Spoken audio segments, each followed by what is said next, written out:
Background to my first book of poems is County Fermanagh in the north of Ireland. It's a border county, kind of equidistant from Dublin and Belfast.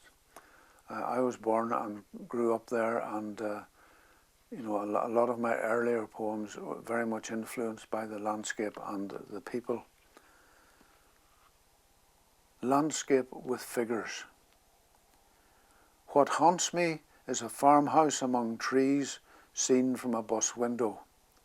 A girl with a suitcase climbing a long hill and a woman waiting. The time the bus took to reach and pass the lane's entrance, nothing was settled.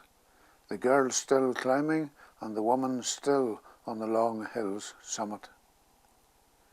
Men were not present. Neither in the fields that sloped from hedges, nor beyond the wall that marked the yard's limits, was there sign of hens or hands working. No sight that might have softened on the eye the scene's relentlessness. Nothing had happened, yet the minute spoke, and the scene spoke, and the silence, and oppressed as air does loading for a storm's release.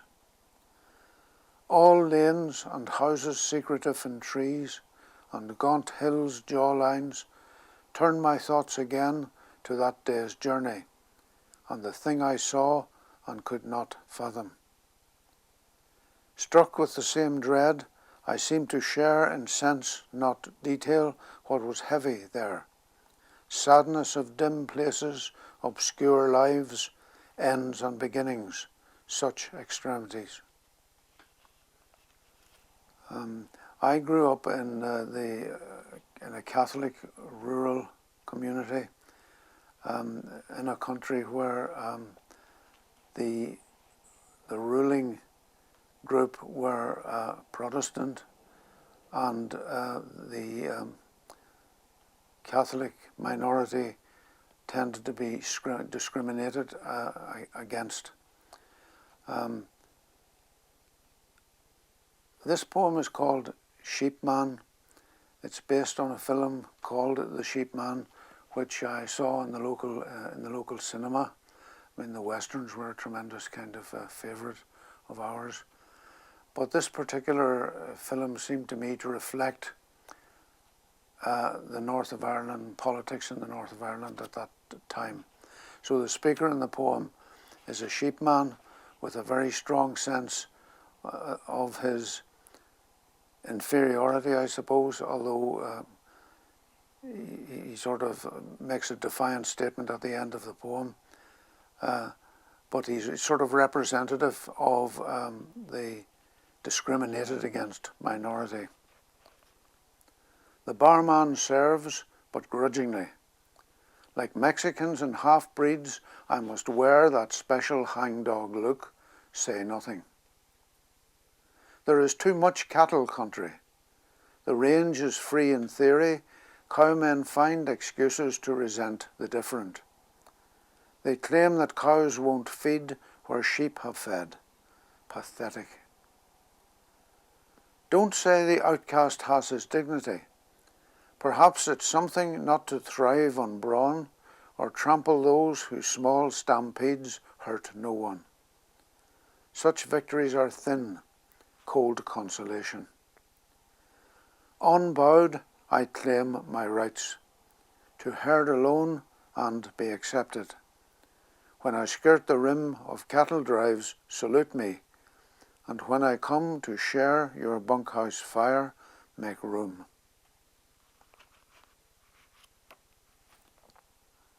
The next poem is called Spot the Ball, and it's a kind of tongue-in-cheek poem. Once with a certain pride we kept attempts to the minimum. Reason was all. To trace invisibly the upraised eyes of backs and forwards, where the lines converged to plant our crosses. Later we combed the stand advertisements for smudged lettering, or held the thin page up to the light to test for shadow. Those paler patches, blotches near the goal could well be erasions. And later still, the joking nonchalance, the stray marks in all the wrong places, floodlights and flags and corners that the teams had turned their backs on. Even the goalie's crotch was not immune. 4 years now, and never on the right end of a snowball. Thursday's edition tells of prizes bound for elsewhere. The Belfast man who requests no publicity is always another. We persevere from habit. When we try these days, our hope's mechanical, we trust to accident. We are selective no longer, the full 100 crosses filling the sky.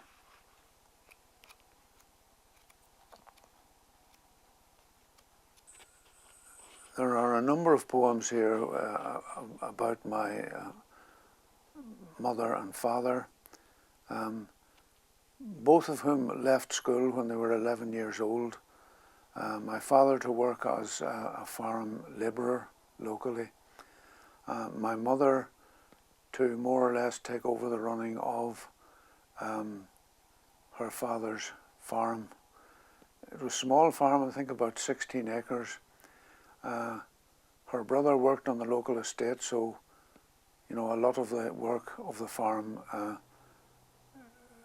was done by her. I've got memories of her, cutting turf in the bog, building hay, doing all the jobs that you would usually expect to find a man doing. She was the one responsible for my educational progress to a grammar school as one of the sort of early 11 plus children. My father seemed to be against my going to a grammar school. He seemed to think that it was some kind of betrayal of his kind of peasant background, although I don't think he would have spoken of it in those terms. He felt that what was good enough for his parents, for my parents and his parents, should be good enough for me.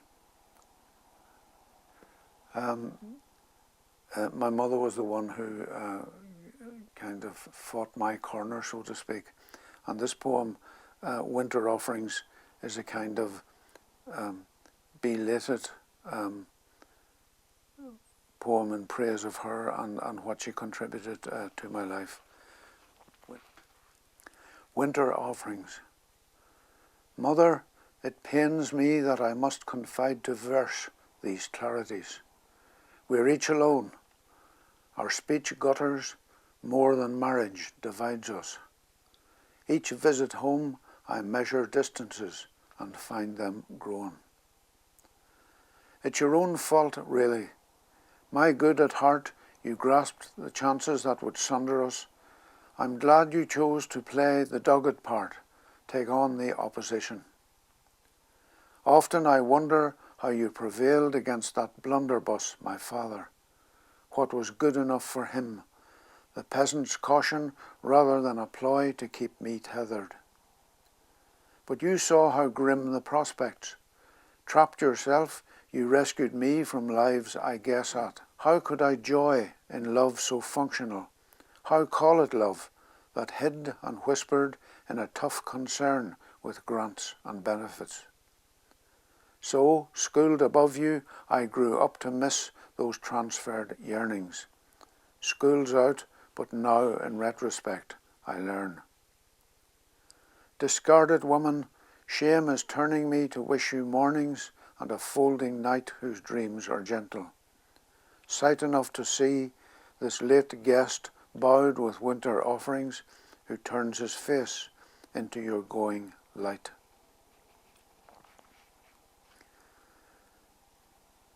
I'm not sure that my mother ever read that poem when she was alive. I think my emergence as a poet was a cause for pride, but I think she probably didn't read the books. I'll read an early poem about my father because he's someone who figures in every book that I've written.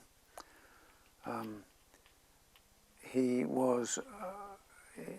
died when I was 12 years old, and he was an old man all his life, so to speak. I mean, my sense of him was as an old white-haired man. The first sort of successful, I hope, poem that I wrote about him was called In Memoriam.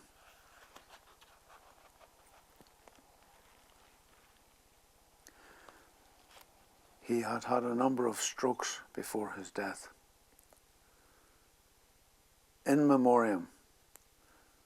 Remembering how your tongue flopped for words in the wet hollow of a hanging lip the stroke had left you, directly I would press to service all soft vowels, richest chords, and sound the currents of your dumb distress. My sorrow is, because you lived alone, locked in that silence, I could never learn the voice you needed. All I do is trace the ripples where your speech dipped and was gone, remembering the thin lips in your dead face. Father, I'm forgetting you. Mind struggles with the smudge of 10 years, that shadow loitering off focus. Squat as a tumulus, you've gone to ground, the gestures, quirks that spoke of you. I've no photographs to make you new. Only this landscape holds you near. On bank holidays alone, I scramble down the rocks and bare hollows, seeking you.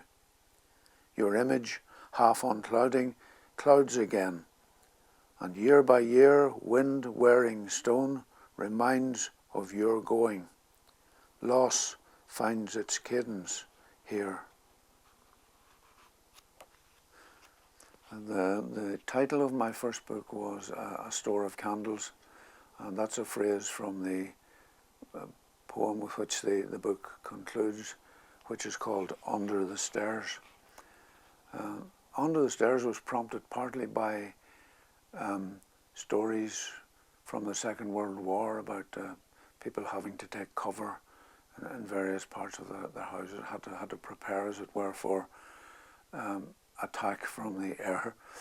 But I also had in mind the Protestant or the Loyalist workers' strike of 1974, I think it was, when the power was cut off and people literally had to stock up on candles.